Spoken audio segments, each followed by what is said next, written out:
Hello students, आज हम start कर रहे हैं हमारा असाइनमेंट VML 106 का क्वेश्चन नंबर 5। क्वेश्चन से स्टार्ट करते हैं। क्वेश्चन में हमसे पूछा गया है व्हाट आर वर्ब्स। ठीक है, व्हाट आर वर्ब्स, वर्ब्स के बारे में बताना है।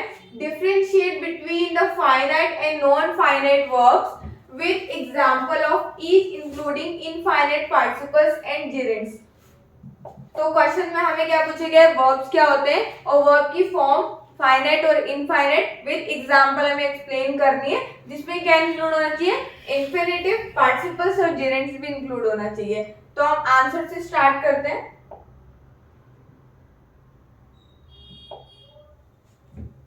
Verbs are words that express action, occurrence और states of being। मतलब कि verb हमें क्या बताते हैं, वर्ब हमें बताते हैं कोई भी एक्शन, ठीक है, किसी भी चीज की अकरेंस या फिर क्या काम हो रहा है, ठीक है, उसके बारे में हमें वर्ब बताते हैं। They are central to forming sentence as they indicate what the subject is doing और एक्सपीरियंसिंग। तो वर्ब हमें क्या बताते हैं कि हमारा सब्जेक्ट क्या कर रहा है, क्या एक्सपीरियंस कर रहा है, उसके बारे में हमें बताते हैं कि एक्चुअल में काम क्या हो रहा है। Verbs can be classified into infinite or non-finite, into finite and non-finite verb based on their form and function। Form और फंक्शन के बेसिस पे हम वर्ब को दो क्लास में डिवाइड करते हैं, फाइनाइट वर्ब और infinite verb.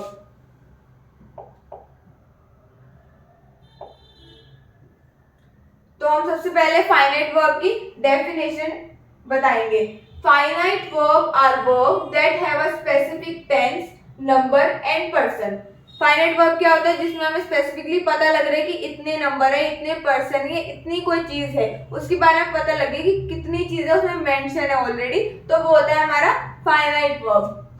They agree with the subject of sentence in term of tense, number. मतलब कि हमें पता लग रहा है कि वो सिंगुलर है या प्लूरल है हमारा subject. Finite verb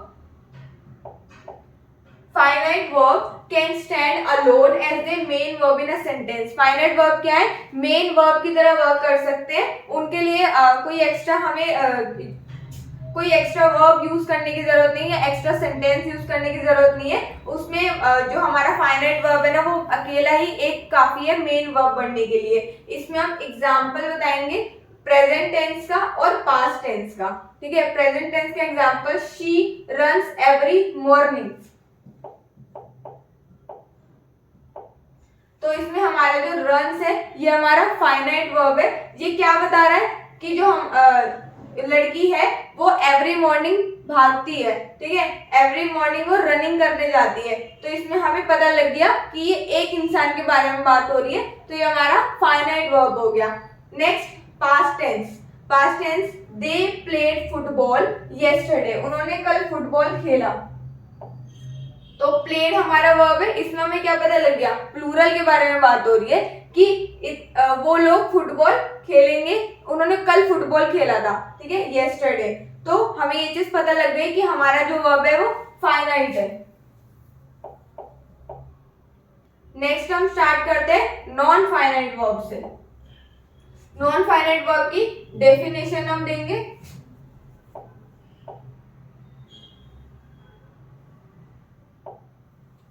Definition: non-finite verb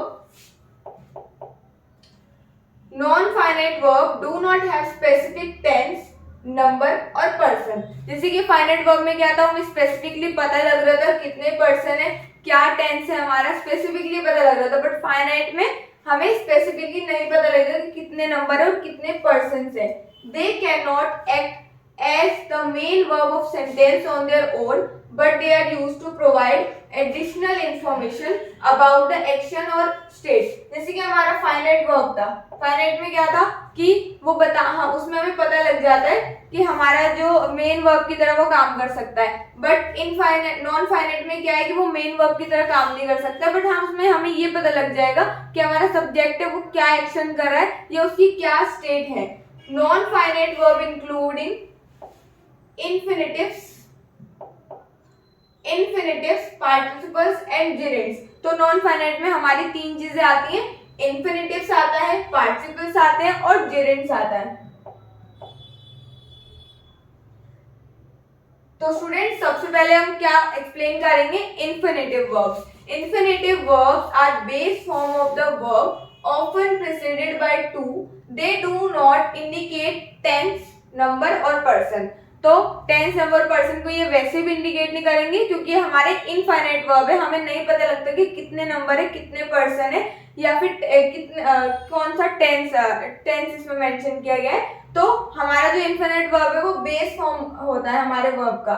ठीक है, अगर हम लिख रहे हैं इसमें प्ले, प्लेड, प्लेड, तो हमारे इसमें प्ले, हमारा इसमें प्ले इसमें ऐड होगा. ठीक है, जैसे हमारा एग्जाम्पल इसमें दिया हुआ है.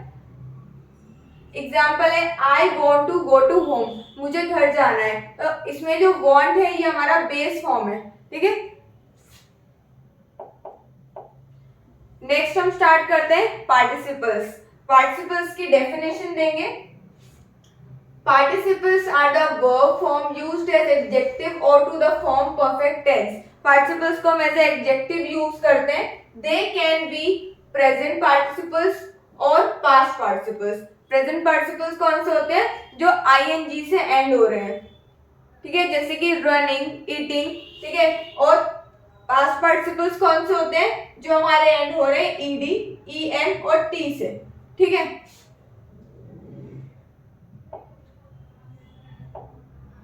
प्रेजेंट पार्टिसिपल का एग्जाम्पल क्या होगा,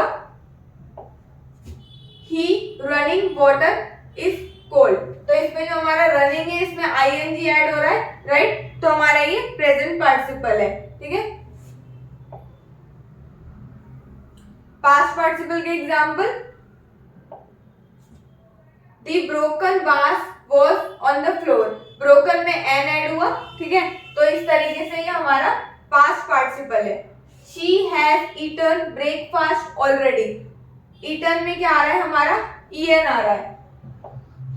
Eaten में हमारा en आ रहा है, तो ये हमारा पास्ट पार्टिसिपल है. ठीक है, तो उसने वो क्या बता रहा है कि she has eaten breakfast already. उसने पहले से ही ब्रेकफास्ट खा लिया है. अब आएंगे हम जिरेंट्स पे. जिरेंट की डेफिनेशन देते हैं. Gerunds are verbs that function as noun and they are formed by the adding ing to the base form of the verb. तो gerunds क्या होते हैं, हमारे as a noun की तरह यूज होते हैं. और इसमें क्या होता है, अगर हम बेस फॉर्म में ing ऐड कर देते हैं तो वो हमारा gerunds बन जाता है. They do not indicate tense, number, person. वो टेंस, नंबर और पर्सन इंडिकेट नहीं करते. हमें नहीं पता लगता कितने पर्सन है और कितने नंबर है. इसमें हम एग्जाम्पल देते हैं. एग्जाम्पल देखते हैं. एग्जाम्पल क्या है, swimming is my favourite activity. तो स्विमिंग में आपका जैसे कि ing ऐड हो रहा है, तो स्विमिंग मेरी फेवरेट एक्टिविटी है. तो ये जेरेंट्स हो गया हमारा, क्योंकि हमने बेस फॉर्म क्या होता है हमारा स्विम, स्विम में हमने ing ऐड कर दिया. नेक्स्ट एग्जाम्पल है, ही एंजॉयज रीडिंग बुक. उसको बुक रीड करना अच्छा लगता है. इसमें हमारा रीडिंग में ing आ गया. रीड हमारा बेस फॉर्म होता है और रीडिंग ऐड हो गया, तो ये हमारा जेरेंट्स बन गया. ठीक है, ये हमारा क्वेश्चन एंड करते हैं. ठीक है, क्वेश्चन में जो हमारा पूछा गया था वर्ब के बारे में और वर्ब की फॉर्म के बारे में. ठीक है, थैंक यू.